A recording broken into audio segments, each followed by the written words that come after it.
Сәлеметсіңдер ме, балалар? Бүгін бізде 11-ші сабақ ақылды күшік, умный щенок. Жаңа сөздер, новые слова. Напиши в словарь, выучи. Қарғы бау, ошейник, құлақ, уши, күшік, щенок. Менімен бірге оқы.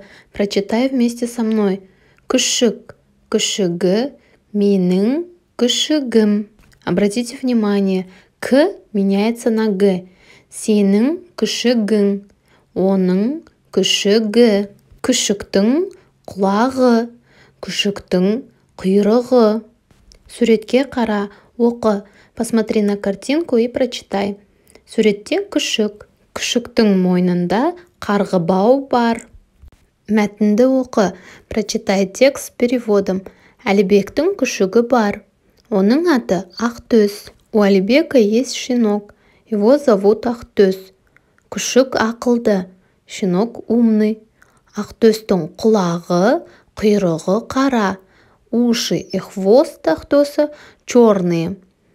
Күшіктің қарғыбауы бар. У щенка есть ошейник. Қарғыбауы әдемі. Ошейник красивый. Күшігі Әлібекпен ойнайды. Щенок играет с Алибеком. Олар дос. Они друзья. Бірінші тапсырма, сұраққа жауап бер. Ответь на вопросы.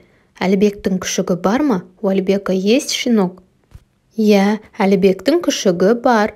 Екінші, оны қалай атайды? Как он его зовет? Ақтөс. Үшінші, оның қарғыбауы бар ма?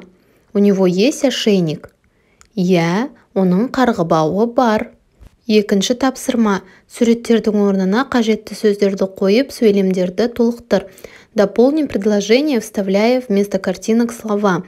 Әлібектің күшігі ақылды. Күшіктің қарғыбауы бар.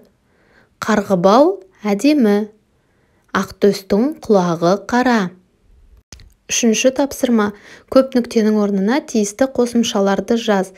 Вместо многоточий вставь правильные окончания. Әлібектің күшігі бар. Күшіктің аты Ақтөс. Ол Әлібекпен ойнайды. Күшіктің қарғыбауы бар.